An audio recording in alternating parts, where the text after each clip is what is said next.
I ended everything, moved down here in 11, and I think I stopped dating in like 2009, 10, and then I didn't start dating again until like 2019. My wife went through that personally as well with everything she's gone through. I don't know if you've heard her story. No. She's told it in the podcast before, but yeah, essentially she also wanted to escape from wherever she was. And she felt that a man would protect her and provide whatever she needed at the time, but those relationships were not good.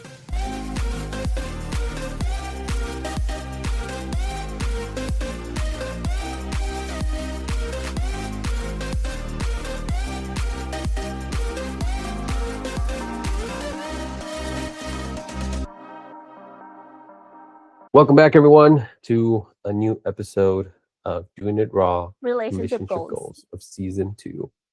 It is snowy outside. It is winter. It is pretty cold. My hands are a little cold. Yeah, we're going through a winter storm. I just realized I didn't put my rings back on. Oh. I feel so naked.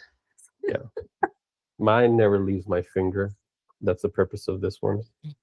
Because I never forget it. I was cutting chicken and then I was like, let me take them off because I don't like them. Even when I'm cutting chicken, you I never don't take cut it chicken, off. baby. Stop. I did cut chicken. It never came off. Anyways, no matter how welcome back, you guys. This can get moldy, and I'll never take it off. That's gross. That's how committed I am to you.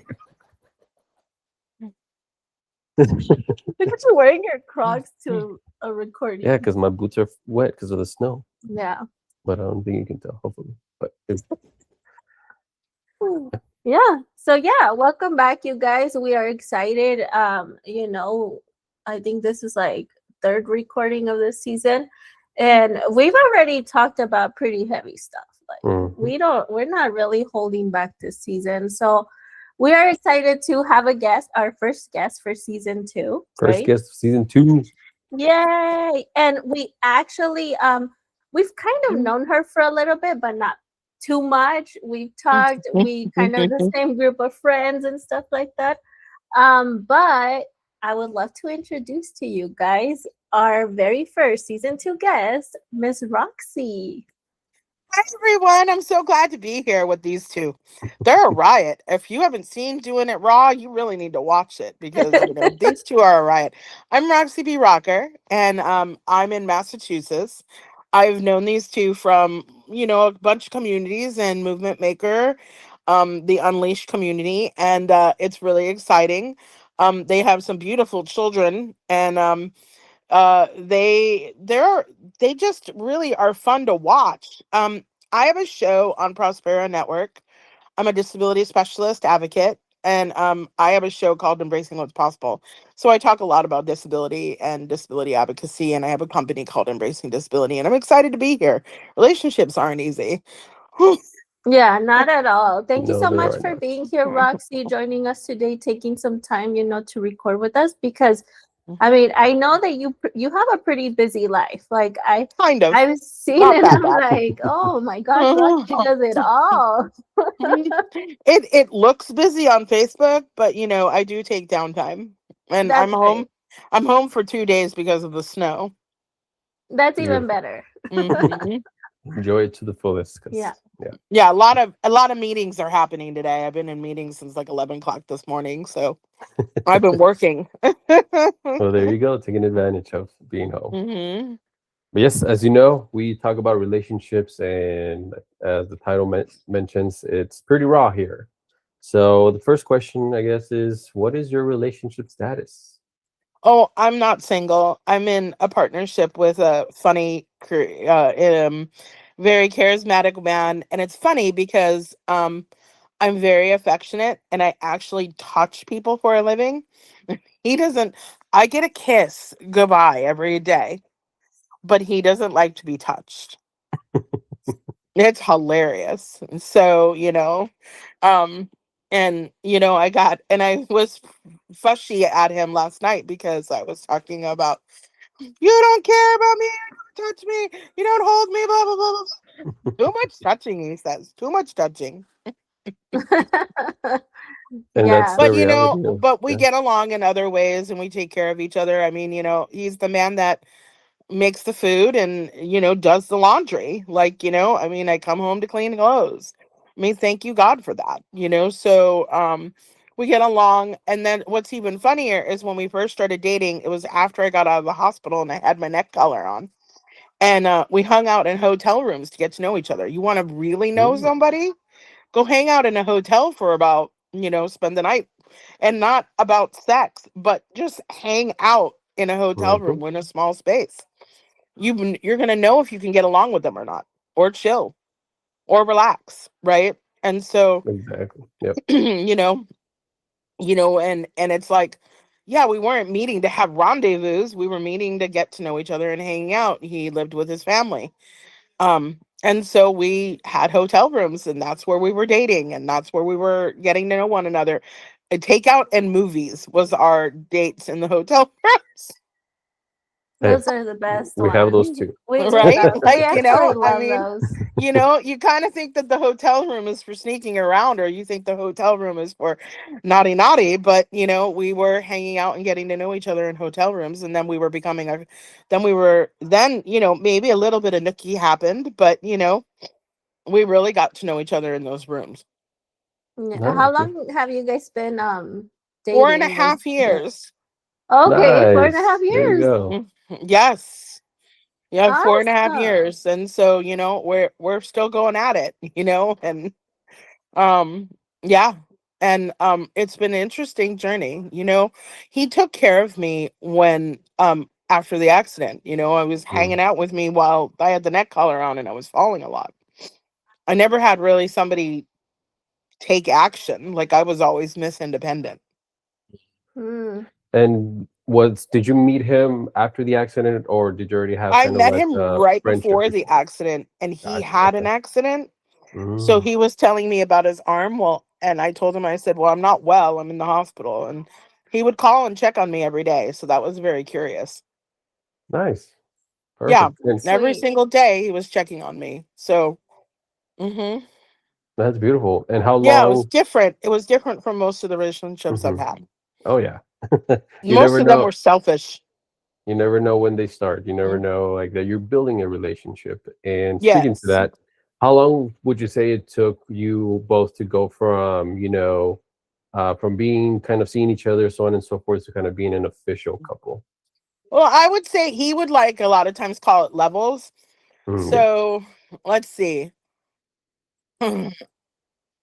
We started kind of getting together late January, early February. And then I don't know, I want to say April ish. We were a little more intimate. He was starting to Mhm. come over more. By that late summer, early fall, he was starting to stay here more. Mm. And now you live together? Oh yeah, we've been living together since that I would say late 22. Got it. Okay, beautiful. Yeah. And the reason I ask is because we come up, I don't want to say a system, but what would you call it? A trajectory? I guess the cycle of a relationship in a sense, Mm, where we kind of figured, since we help couples, we figured, okay, what are they losing? What is being lost in translation? Because we hear out there the main issues of relationships being communication, uncommunicated expectations, infidelity, so on and so forth. So many other things, right? And I want to simplify that because that one is like mumbo jumbo to me. Everybody knows that, but nobody knows the nitty gritty of things. And what you so just, mm, sorry. no, go ahead. Yeah, what you just kind of walked us through is essentially you started off as friends, and Hmm. then eventually you formed a connection, a deep connection enough. You wanted to explore a little bit more, a little bit deeper. You want to connect at a little deeper of a level. And like you mentioned, you started to get a bit more intimate into that friendship, and then you Hmm. became lovers along with friends. And then eventually you wanted to basically make it full circle and become partners. Hmm. So partners where you live together, you live life together. So So essentially, your friends, lovers, and partners all together, which I'm is gonna go beautiful. backwards in time Mhm, for a minute and then I'll go into that. So I had a relationship before him and mhm, not when and he was 10 years younger than me mhm, and he loved me. Like I mean I really think he loved me, but he's a mental health counselor, and he had a lot of problems because he was also a foster kid. Mhm. So the problem with him was he would disassociate. Like we would get together. When we would get together, there was a lot of intimacy. There was a lot of loving one another. We would have dates. We would go and do things. But then there was this period of disassociation. So all of a sudden he would be missing. He would be not around. There would be less communication. I wouldn't get text. I wouldn't get phone calls. There would be nothing. It would just go radio silent. Wow. And I'm a person with a disability. So, in my early years of dating, I think I kind of wanted to throw myself like, I'm a pretty girl. I'm okay. Look at me. And I would, and then I would get into a lot of sexualized situations. Mhm. And the reason why I'm bringing that up, because even the prior relationship, there was a lot of sexuality to it. Not that that's bad, Mhm. but with this one, it wasn't he would call it my appetite. So it wasn't always about the sex. He is teaching me a lot. Like, we should have a relationship. We should get to know one another. We should,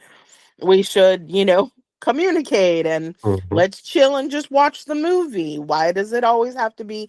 So, as much as it's funny that I'm very affectionate and he is not, I'm it's a curiosity that, like, I was learning actually how to be in a relationship. And I didn't really know how to be in a relationship until I was with him, because most of the time it was always about sex, or it was about sexuality, and it wasn't about making that communication, or what are we going to have for dinner, where are we Mhm. going to go and plan our vacation, what kind of a trip are we going on. So I think in the early stages, when we were getting to know each other and we were doing a lot of conversations on the phone and texting, we were building those blocks. Mhm. When we were finally starting to meet in the hotels, we were doing, we were getting a little bit more familiar with one another. Exactly. So Yeah. there was this friendship, familiarity, connection, and then I think over and even when we first started dating, I would always get that kiss goodbye. Mm. So there was always a kiss when we left one another. Um and and then I think the familiarity and then all of the rest of that just started building.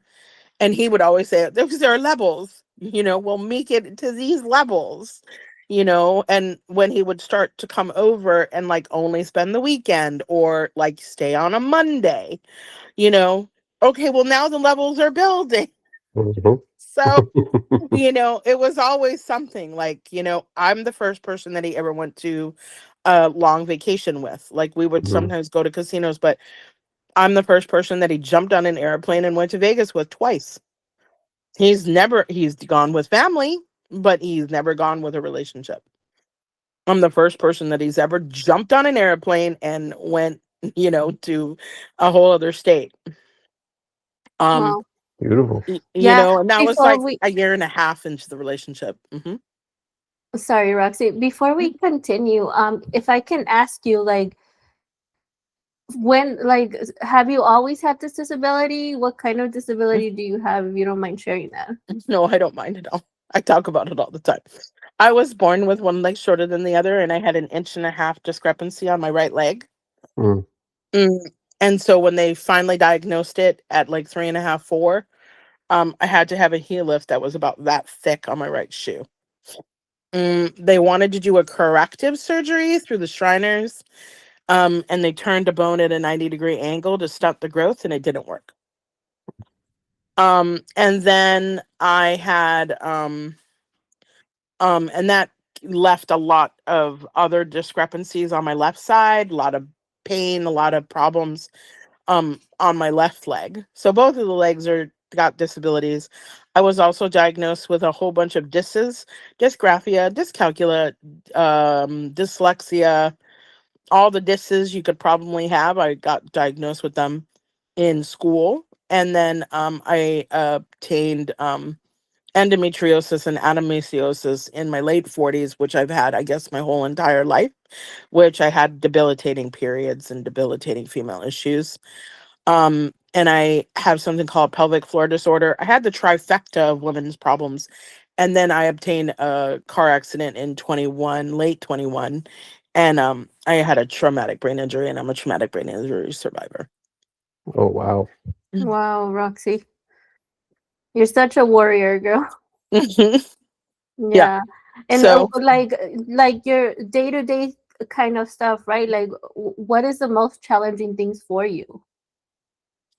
driving right now, Mm. I don't love this weather. This weather is horrifying.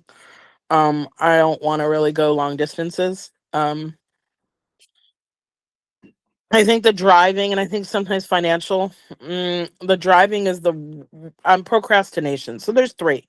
There's the driving, because if I go long distances, I'm scared that I'm going to have to come back, and Mm. then waiting in the car causes a lot of anxiety. So that's not easy or comfortable. And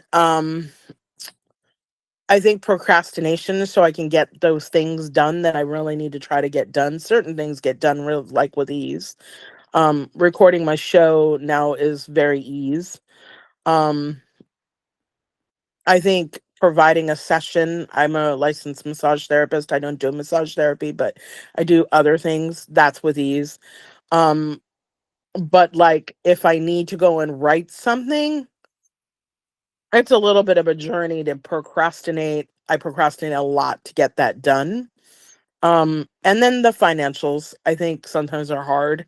Like maybe I spend too much, or maybe I don't have enough, and like I get worried and too anxious, but somehow it always works itself out. I don't know how, but it does. God is good. Oh Um, yeah. The power of God. and then I think the other one is executive functioning, where what that means is that I have clutter everywhere, from my car to my bedroom, like clutter. And trying, I mean, I it's a when I go through my stuff and he has 3 or 4 bags that he gets to get rid of, this is an achievement. I have a lot of clothes, I have a lot of shoes, just like most women, but clutter, Yeah, a lot of clutter. So yeah, executive functioning is it could be organization of hard. I it. mean, like, you Mm-hmm. know, I don't have a disability, but I am Mm-hmm. so afraid to drive like now, Mm-hmm. Yeah. because when we got in our car accident, like after that, I was so traumatized that like So I was even traumatized. like thinking like, okay, how am I gonna take the kids to school tomorrow, Mm, to our co-op because of the weather, you know? mm, I right. was like, yeah, like I don't know if I can do it. Mm-hmm. But I get it. Like it's hard, and I wanted to ask that because we tend to have, like, our things that we're afraid of, or like Mm-hmm. it's a challenge to us. But then you have a disability, and your partner, like, does your partner have a disability as well, or? Probably not diagnosed, but I mean he might. But uh I think sometimes he doesn't process things easily either. But he's a super hard worker. Um, no, I don't. I wouldn't. He's probably has some kind of undiagnosed thing, but I don't think he has a documented one. Okay, And but I'm he's asking. patient with me, Yeah. because he knows, like, if I act like a fool, he's just like, all right, she's in a weird mood, whatever. He's like, you got problems, and I'm like, do I have problems? And so, but yeah, so I mean, it's not like he's probably the most patient of all of them. Like, out of all of the relationships I've ever had, this one's the most patient. And he drives me crazy, and I probably drive him a little nuts. But he also loves my ambition. He loves all of the things that I work hard for and why I want them. Beautiful. Yeah. Beautiful. Yeah, I was asking because I was like, in a relationship, like, it's already hard enough, right? And like, I mean, I would have wished that he was here too, but I know he couldn't be here. But like, Well. He It, doesn't love this stuff like I do. yeah, no, and I get it. It's not for everybody. Trust me. Like it took me Mhm. years to want to be part of this too. Mhm. But I'm like I could just imagine like how hard it is for you guys to kind of, sometimes like your disability gets in the way, or like him feeling some type of way, like I'm doing too much. Like you said, he cooks and does the laundry, Mhm. right? Like you want to talk a little bit about that? Oh, that's like a dream come true. When you Most go home women, from right? when you come home from work and there's food on the stove, like holy crap, or and for somebody that doesn't like to touch or doesn't love the whole relationship thing, he's like the best gifter on Valentine's Day. I Mhm. don't know how he does it, but Valentine's Day, like whatever he does, he always scores great. Like there's a lottery ticket, there's a stuffy somewhere. He does like, and then the favorite Reese's. I mean, every Valentine's Day I have a load. Like I always take a picture of my load. There's flowers. There's he does a really good job on. And then birthday. This Christmas was horrible. Like we didn't do good gifting. You couldn't find anything. We had very limited money. But it's not about the gifts. But like I'm a Yeah. gifter. But like birthdays, we do a good job, and Valentine's Day we do a good job, and he does a great job for Valentine's Day. So, hmm um, Nice. I think that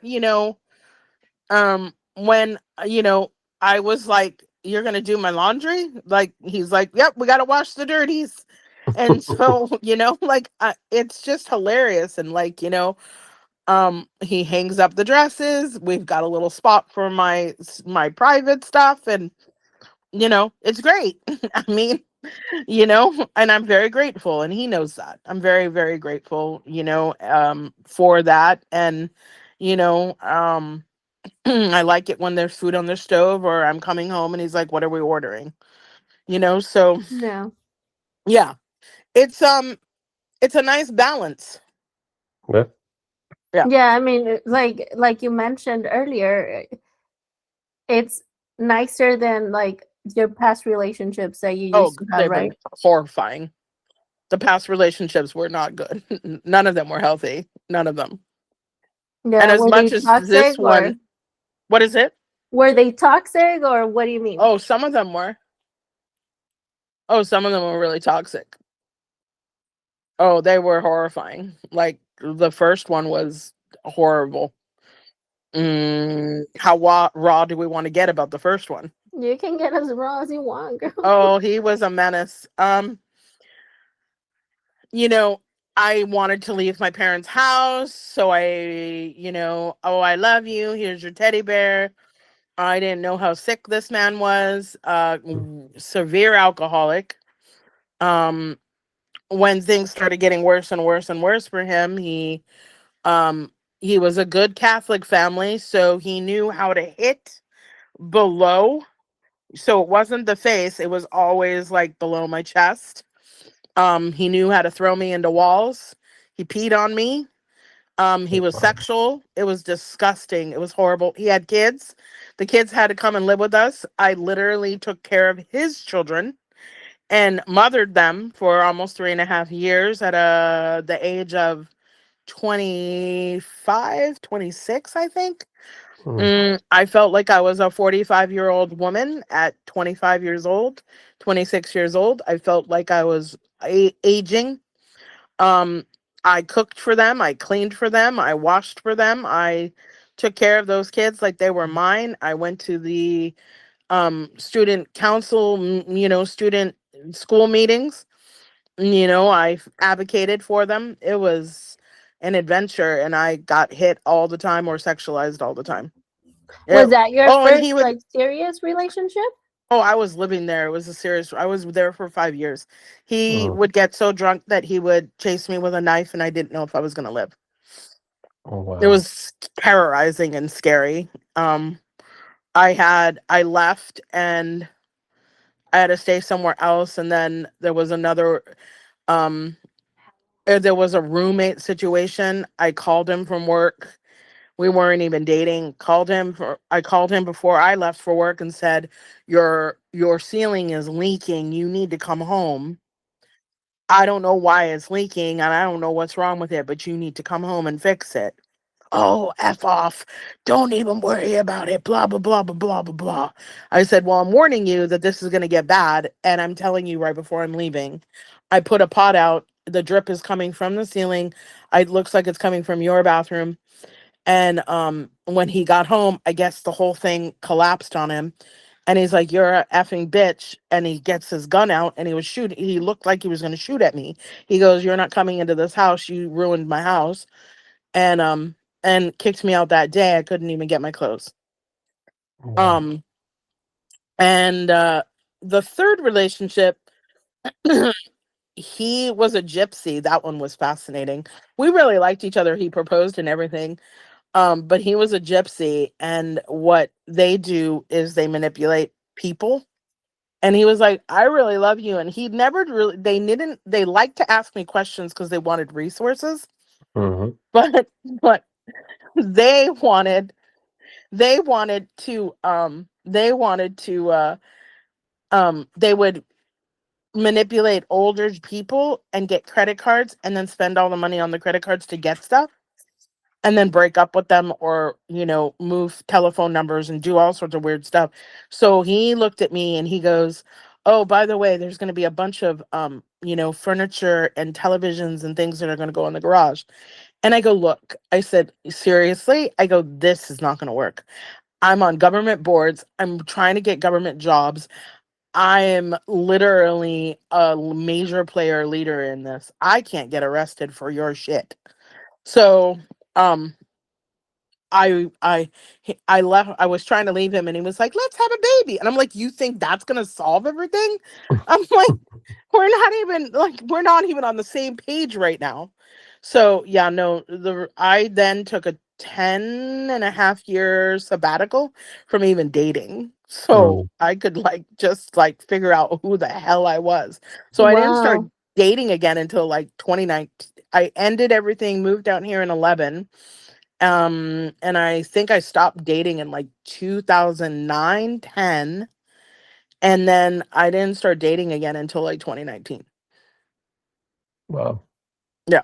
I mean, after going through all of that, yeah, it's definitely a good, healthy thing to take a Mhm. break figure out what's going on with yourself, and Yeah, yeah, and I had to that way heal. you can get into the next relationship in a very Mhm. much healthier fashion, which you are now, Mhm. which is beautiful to see. And it doesn't mean that I don't get mad at him and he don't get mad at Yeah. me, right? So. Hey, you're looking at a couple who technically we consider Mhm. ourselves having a healthy relationship, and that still happens. Mhm. Right? I mean, Right. we were kind of arguing a little bit this morning, so. Yeah, I was Yeah. arguing with him last night. He didn't fight me back. And then he came into the room and he goes, "Let's watch television." So, at least he hears me when I'm like, "I feel neglected."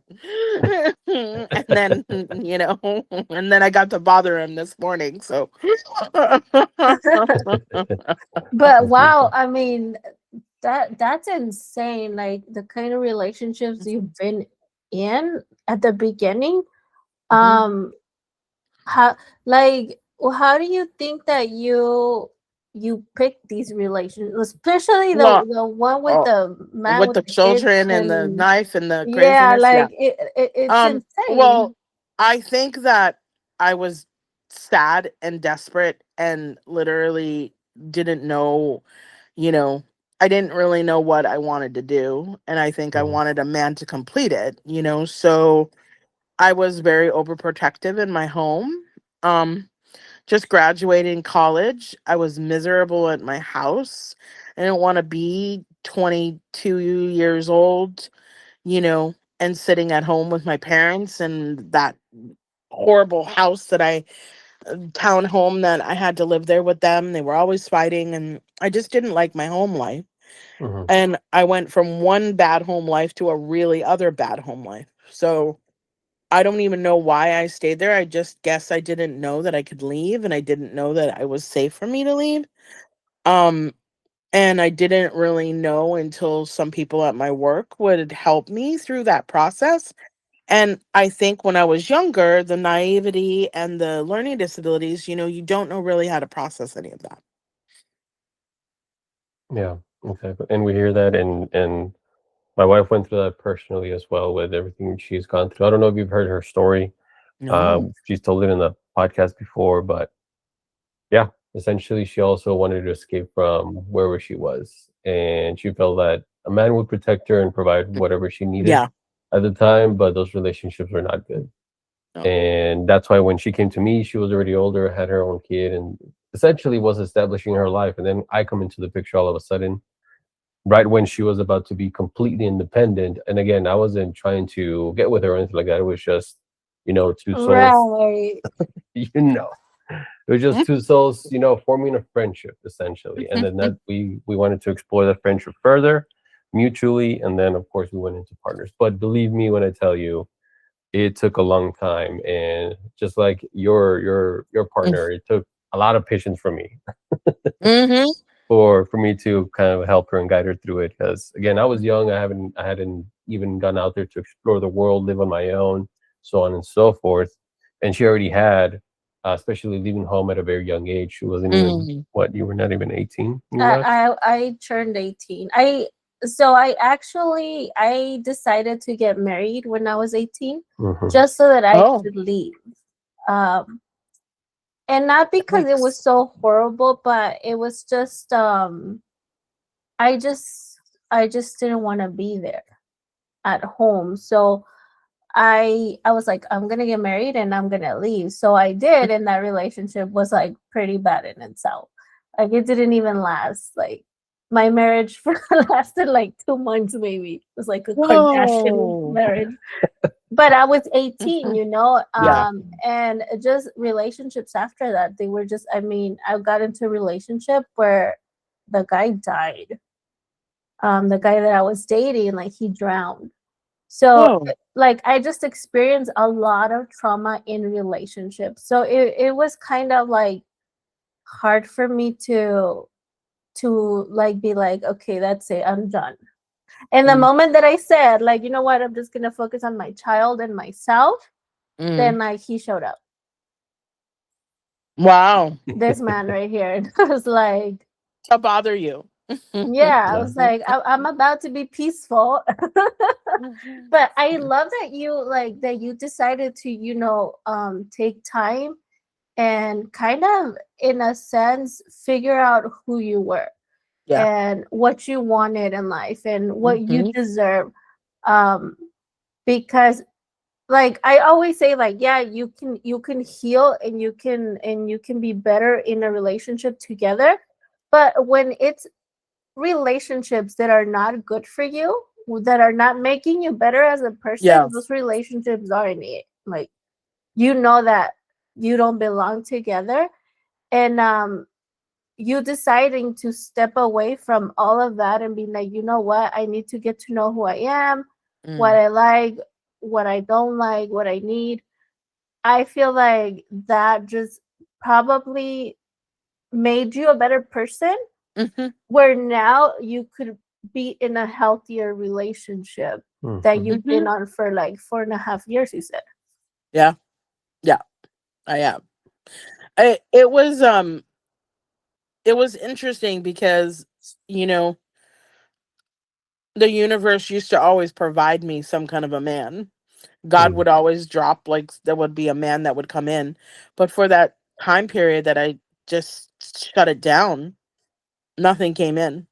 I didn't even, like, there wasn't even an iota of somebody who had like an interest in me. Hmm. Like, wasn't even happening, which I found interesting because when I was looking, there was always a man around, or there was always a man that I was going to meet.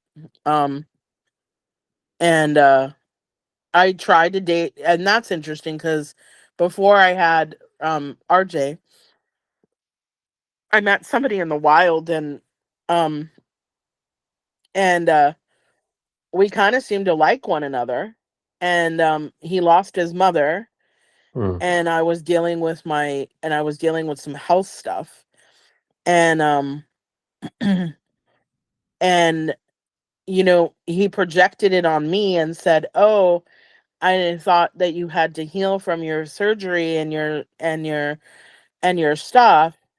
But I really think it was his mother, because he kind of ghosted me. Like, I never could get a hold of him, and like it was just strange. Yeah. And then he called me 9 months later, and he was like, "Oh, can I come over and touch your leg and be with you?" And I was like, "I'm in a relationship. Well, can we still go on out? Can we meet up? Can we go somewhere? I would love to touch you." And I was like, "What in the world? I haven't heard from you in 9 months." He was like, That's "Well, I had to give you space." I was like, guess that wasn't gonna be a healthy thing, Yeah, absolutely. that's I you feel know? like it's those little snakes that try to go mhm. into, Uh-huh. like you find someone and then somebody's like, "Oh, here I come." And I mean, it's Well, always up to you, and I'm glad you were like, "No," because well, obviously if you had since gone the other way, like yeah, right now you wouldn't be in this relationship. right. Like, I could have ended it and like went there, but I also felt very sexualized when he called, haven't talked to me in 9 months, and that was the first thing he wanted to talk about. I was just like, Mhm. really? Which on your part, it shows a lot of growth and healing, right? Yeah. Because Yeah, going back to the very much beginning, so. that's Oh yeah, essentially no, what. it was like I would have Yeah, wanted to go and get into bed with somebody. yeah, But I also have morals and boundaries. I don't cheat, exactly. Yeah. Hmm. Exactly. And that's, I mean, your whole story of your relationships, I think it's a testament to essentially the power of God, in the sense where he, Mhm. I'm sure, looking back at it, you saw that he never left you in those circumstances. He was always there. Not Mhm. necessarily that you had to be there essentially, but in a sense, he never left you, because he said, even though you decided to leave and all these things, right? You went from one bad home to the next one. He was always there to, like, hey, no matter what you go through, no matter what choice you make, whether you stay or you go, you get into this relationship or the other one, at the end of the road, there's still going to be me. There's still going to be God. Mhm. Of course, he's going to be like, hey, this is a better choice than this one, but it's up to you at the end of the day. You have your own free will. But Well, yeah. over that trajectory, I mean, in those 10 years, I think he essentially put a pause, and that sent men to you. Maybe the snake did, right? Mhm. But he didn't send the right man, like you mentioned, Mhm. RJ, to you until essentially, maybe you were ready to receive it, because that's another part Yeah. of a relationship where, the reason why my wife went to a lot of relationships is because that's what she thought the relationship was. Is It was because of what she was looking for, and then Mhm. essentially, when she stopped and I stopped, we found each other. Mhm. And I think that was God intervening in our lives in some way, shape, or form, to just put us in the same place. But Yeah. she still had to battle with receiving what I had to provide and give. And I Mm. also had to kind of grow, because I was also young and Mhm. naive in myself as well. Um, but yeah, that's a testament to God, how He leads our steps and we don't even know it. Right? Beautiful. Yeah, no, that's insane. Mhm. Um, I feel like right now is a good time to, stop this podcast and head over to Prospera.